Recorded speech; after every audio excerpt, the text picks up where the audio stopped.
বাস্তবে ফিরতে হবে মানুষকে। মানুষ কিন্তু স্বপ্নে ঘোরে থাকলে হবে না। বিষয়টা হলো ভারত সরকার নির্বাচন কমিশনের মধ্য দিয়ে বাঙালির বিরুদ্ধে একটা যুদ্ধ ঘোষণা করেছে। এই যুদ্ধটা যদি আপনারা হিসাব করে দেখেন, প্রথম বিশ্বযুদ্ধ এবং দ্বিতীয় বিশ্বযুদ্ধ চেয়ে অনেক বেশি ভয়ঙ্কর। কেন ভয়ঙ্কর? আজকে 1,23,00,000 মানুষ, যেটাকে আমরা মনে করছি। কেন আমি 1,23,00,000 বলছি?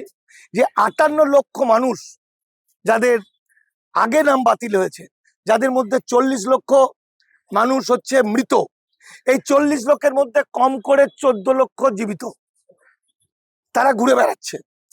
আর বাকি যে মানুষটা, সেই মানুষরা দেশান্তরিত ছিন্নমূল মানুষ, গরিব মানুষ, ভয়ে বা অশিক্ষার কারণে তারা জমা দেয়নি।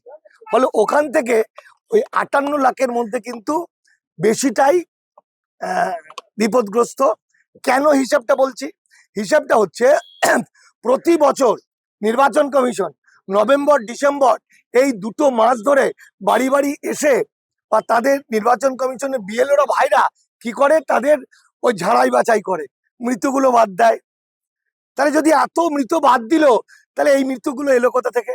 তাহলে ওই 58 লাখ, তারপরে 7 লাখ, তারপরে যে মানুষটা, এই 63 লক্ষ মানুষ যাদের অ্যাডজুডিকেশন করেছে, এদেরকে গিলে ফেলেছে, উগলাতে বাকি আছে।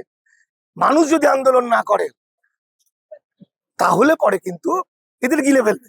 অর্থাৎ এই যে অ্যাডজুডিকেশন, এর এই মানুষগুলো সমস্ত সরকারি সুবিধা থেকে বঞ্চিত হবে। এবং একজন মানুষ যদি বেনাগরিক হয়, তার ছেলে তার ছেলে তার ছেলে বেনাগরিক হবে। অর্থাৎ আপনারা বলুন তো, 12 কোটি মানুষ, 12 কোটি মানুষের মধ্যে ভোট দেয় 7,64,00,000 ভোট দিত, তাহলে বাকি মানুষগুলো কি হবে? বাকি 5 কোটি, তার মধ্যে তো অর্ধেক মানুষ আছে এই বিপদগ্রস্ত হয়ে গেল। তাহলে বিপদে পড়েছে 1 কোটি নয়, সেটা অনেক বেশি মানুষ। এই 1 কোটি অনেক বেশি মানুষ মানে বাঙালি। আজও বাংলায় দেখি মানুষ খিলখিল করে হাসছে, মেট্রোতে সব জায়গায় দেখছি, অবাক, যেন কোনো অনুভূতি নেই। এমন কায়দা করে দিয়েছে হিটলারের স্টাইলে, মানুষ বুঝতেই পারছে না। ঢপ দিয়ে বলছে 6 নম্বর ফর্মে, এটা ঢপের গল্প। দেখুন, 6 নম্বর ফর্ম এবছর যাদের 18 বছর বয়স হয়েছিল তারা আবেদন করেছিল 6 নম্বর ফর্ম নাম তোলার জন্য, 9.5 লক্ষ। তাদের মধ্যে নাম উঠেছে কতজনের জানেন? 1.5 লাখ। তাহলে বাকি লোকগুলো, তাদের কি হবে? বাকি বাচ্চাগুলো যাদের 18 বছর বয়স হয়ে গেছে, তারা নাম তুলতে পারেনি, এবছর তুলতে পারবে না, কিন্তু আগামী বছর তুলতে পারবে তার কোনো গ্যারেন্টি নেই। ফলে তারাও বেনাগরিক হলো। সুতরাং বাংলার উপরে একটা ভয়াবহ যুদ্ধ চাপিয়ে দিয়ে বাঙালি জাতিকে এক প্রকার বন্ডেড লেবার করার দিকে ঠেলে দিল নির্বাচন কমিশন। ওরা যেটা বুঝতে পেরেছে যে বাঙালি গান্ডু, অশিক্ষিত মূর্খ, এদের মধ্যে বেশিরভাগ মানুষ লেখাপড়া জানে না, হোয়াট ইজ সিটিজেনশিপ জানে না। সিটিজেনশিপ শব্দটা যদি জানতো, মানেটা যদি জানতো, নাম বাতিল হলে কি কি হতে পারে যদি জানতো, তাহলে একটা বিজেপি থাকতো না, জুতো পেটা করতো। তাহলে মানুষ জানে না, তাই আজও বিজেপি করছে। তাহলে বিজেপি পন্থী লোকদেরকেও হাত দিচ্ছে হিরো। উনি তো যা করার করে দিলেন। উনি কিন্তু নরেন্দ্র মোদী, অমিত শাহ থেকে অনেক বড়। উনি বাঙালিকেই ধ্বংস করে দিলেন।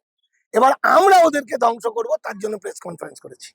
এই যে লোকে বলে বলে বেড়ায় যে তৃণমূল মানেই হচ্ছে আরএসএস, তৃণমূল মানেই বিজেপি, এই যে ন্যারেটিভটা আছে, এই ন্যারেটিভের যে একটা বাইরে আছে, আসলটা যে তা নয়। এবং তৃণমূল এবং মুখ্যমন্ত্রী মমতা বন্দ্যোপাধ্যায়, তার অন্যতম সেনাপতি, অন্যতম সৈনিক হচ্ছে চন্দ্রিমাদি, এরা যে মানুষকে বাঁচাতে, বাঙালিকে বাঁচাতে প্রতিবাদ করছে, এটা মেনে নিতে পারেনি জ্ঞানেশ কুমার। তাই আবেগ তাড়িত হয়ে তিনি একটা একটা অশিক্ষিত মূর্খ। যদি অশিক্ষিত মানুষ না হয়, তাহলে মহিলাদের কেউ অপমান করেন? কে কে জ্ঞানেশ কুমার একটা আমলা, তাই তো? একটা আমলা গামলার এত বড় হিম্মত আছে একটা বাংলাকে, বাঙালিকে বাঁচানোর জন্য যারা লড়াই করছে, এবং তিনি একজন মন্ত্রী, এখনো পর্যন্ত তার বিরুদ্ধে এই অপমানজনক কথা বলে, এটা আমাদের কাছে হাস্যকর লেগেছে। সুতরাং জ্ঞানেশ কুমার কিন্তু এর ঠেলা বুঝতে পারবে কিছুদিন পরে।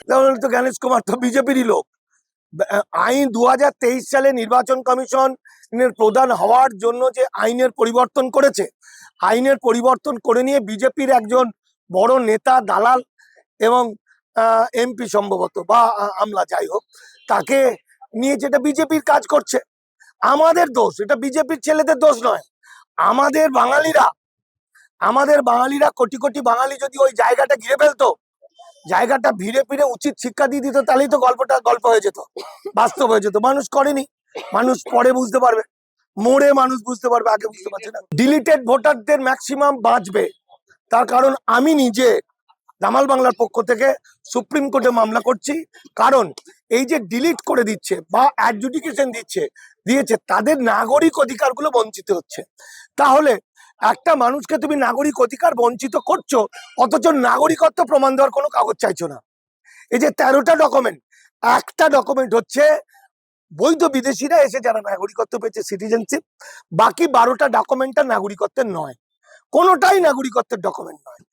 যদি নাগরিকত্বের ডকুমেন্ট চাই, তাহলে আমার মুসলমান ভাইরা ট্রাকে করে করে কাগজ দিয়ে চলে আসবে।